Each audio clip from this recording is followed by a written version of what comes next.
ముఖ్యమంత్రి గారు మామూలు కార్యకర్త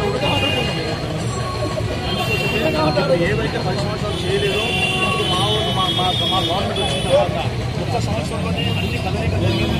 ఇప్పుడు రాబోయే రోజుల్లో ఇందిరమ్మ కంపెనీ ఇల్లు లేని వారికి 5 లక్షల రూపాయలు, దాని తర్వాత ఇల్లు లేని వారికి చాలా వారికి 5 లక్షలు, ఇల్లు లేని వారికి ఇందిరమ్మ కంపెనీ డబుల్ బెడ్రూమ్ ఇస్తాను. మా రేవంత్ రెడ్డి గారు, మా కాన్స్టిట్యూన్సీ పెద్దలు, మా డిస్ట్రిక్ట్ పెద్దలు అందరూ ఉన్నారు. కాబట్టి వీళ్ళందరి సమక్షంలో మా లోకల్ నాయకులకు అందరికీ ఎట్టి పరిస్థితులు మా డివిజన్లో ప్రతి ఒక్కరికి న్యాయం జరగాలని వీళ్ళందరికీ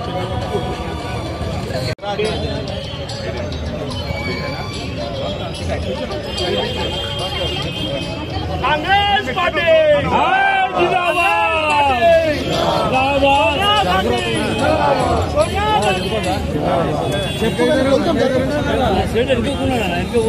ఎంత పోవాలి అక్కడ వాళ్ళ దగ్గర సీట్ ఉన్నదన్న ఇక్కడికి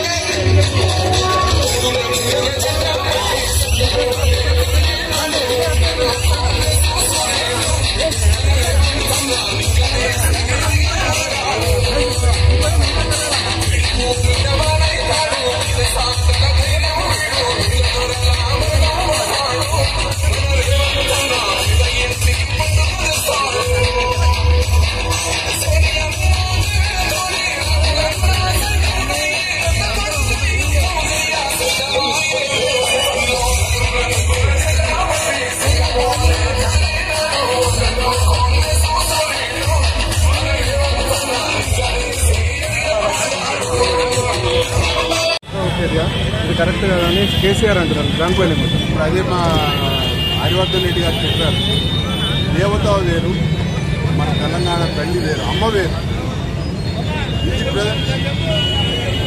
దేవతగానే కొలవాలి మనం, అమ్మని అమ్మగానే పూజించాలి. అలాగే వాళ్ళు పెట్టిన విగ్రహంలో ఆమె ఒక దేవతామూర్తిగా చేశారే కానీ మన తెలంగాణ తల్లి ఎక్కడ కూడా కావటం లేదు. వాళ్ళ ఒక మహిళ, గ్రామీణ మహిళ ఆదర్శంగా తీసుకుని తెలంగాణ తల్లి ఈ విధంగా ఉండాలి అని చెప్పి ఒక ఆదర్శవంతమైన ఆలోచనతో వాళ్ళ విగ్రహం మార్పు జరిగిందే కానీ ఎటువంటి చెడు ఉద్దేశం, చెడు రాజకీయాలు అందులో లేవని చెప్పి కూడా సందర్భంగా మీకు తెలియజేస్తాం. Thank you. వారి జన్మదినోత్సవం సందర్భంగా యావత్ భారతదేశ ప్రజలకే కాకుండా ముఖ్యంగా తెలంగాణ ఇచ్చిన సోనియా గాంధీకి జన్మదిన శుభాకాంక్షలు. అలాగే 10 ఏళ్ల క్రితం కళ సాకారం అయ్యింది, మన తెలంగాణ వచ్చింది. సోనియమ్మ ఇచ్చిన మాట ప్రకారం పక్క రాష్ట్రాన్ని కోల్పోయినా, దేశంలో అధికారాన్ని కోల్పోయినా నిబ్బరంగా ఉండి మనం అడిగినటువంటి తెలంగాణని మనకు ఇచ్చినటువంటి ప్రదాత సోనియా గాంధీ. అలాగే ఈరోజు తెలంగాణలో ఇందిరమ్మ రాజ్యం తేవడం కోసం 10 ఏళ్లు కోల్పోయినటువంటి తెలంగాణ ప్రజలకి రేవంత్ రెడ్డి గారి నాయకత్వంలో ముఖ్యమంత్రి అయిన తర్వాత ప్రమాణ స్వీకారం చేసిన వెంటనే నిమిషం ఆలస్యం చేయకుండా అక్కడ ప్రగతి భవన్ గోడల్ని బద్దలు కొట్టడమే కాకుండా గంటని బద్దలు కొట్టడమే కాకుండా తెలంగాణ ప్రజలకు ఇచ్చినటువంటి హామీలు ఒక్కొక్కటిగా నెరవేరుస్తూ అతి కష్టం మీద ముళ్ల కిరీటం మీద కూర్చున్న గద్దె అయినా కూడా రేవంత్ రెడ్డి గారు అదరక బెదరక ఈరోజు తెలంగాణ ప్రజల్ని ప్రజాపాలనతో ముందుకు తీసుకెళ్తున్నారు. దీనికి కొంతమంది ఏదేదో పిచ్చి పిచ్చిగా మాట్లాడుతుండొచ్చు. ఇది ఈరోజు అందరము ప్రజాపాలనలో విజయోత్సవాలు జరుపుకుంటున్న సందర్భంలో వాళ్ళు ఏం మాట్లాడినా అవి లెక్క తీసుకోవద్దు. 10 రోజులుగా జరుగుతున్నటువంటి ఈ విజయోత్సవ సభలో అందరూ కూడా తెలంగాణ ప్రజలకు తెలియని అన్ని కూడా చాలా చేశామని చెప్పుకోలేక కొంత వెనక్కి పడిపోయిన కాంగ్రెస్ అయినా కూడా ఈరోజు 160 హామీల్ని నెరవేర్చినటువంటి కాంగ్రెస్ ముందుకు 1 సంవత్సరంలోనే ముందుకు తీసుకెళ్తుంది. ఇంకా 4 ఏళ్లలో కొన్ని పథకాలు అమలు చేయడంలో కాస్త జాప్యమైనా కూడా ఇచ్చిన హామీల్ని పూర్తి స్థాయిలో నెరవేరుస్తామని హామీ ఇస్తూ సంక్రాంతి లోపల మరి రైతులకి రైతు భరోసాను కూడా ఇస్తాము అని హామీ ఇచ్చాము. డెఫినెట్ గా అదో కూడా ఇస్తాం. 2వ విడతగా ఇవ్వాల్సినటువంటి హామీని నెరవేరుస్తాము. 55,000 ఉద్యోగాలు ఇచ్చాం, 200 గ్యాస్ ఇచ్చాం, 500 గ్యాస్ ఇచ్చాం, 200 యూనిట్ల ఉచిత కరెంట్ ఇచ్చినాం, ఇందిరమ్మ ఇండ్లను కేటాయించడం.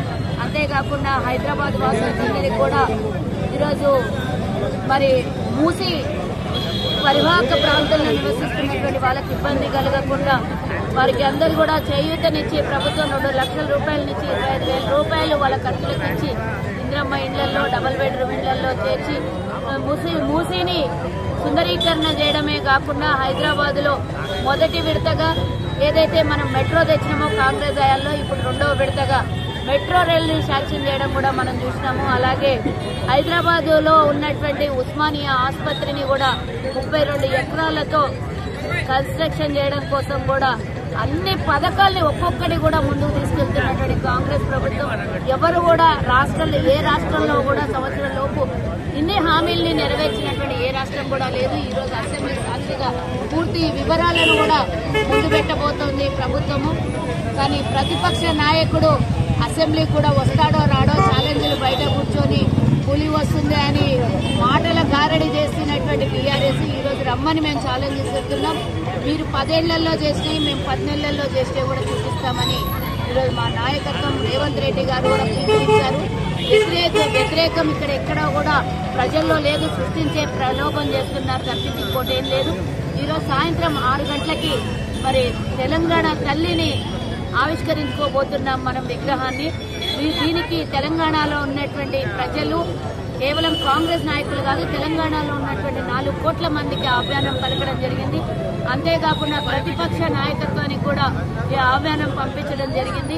రావడం రాకపోవడం వారి విజ్ఞతకే వదిలేస్తున్నాం. కానీ మిగతా సంబరాల్లో పాల్గొన్నటువంటి కాంగ్రెస్ కూకట్పల్లి నియోజకవర్గంలో ఉన్నటువంటి మా అభిమానులు, కాంగ్రెస్ నాయకులు, కార్యకర్తలు అందరూ కూడా గత 10 రోజుల నుంచి సెలబ్రేషన్ చేస్తున్నారు.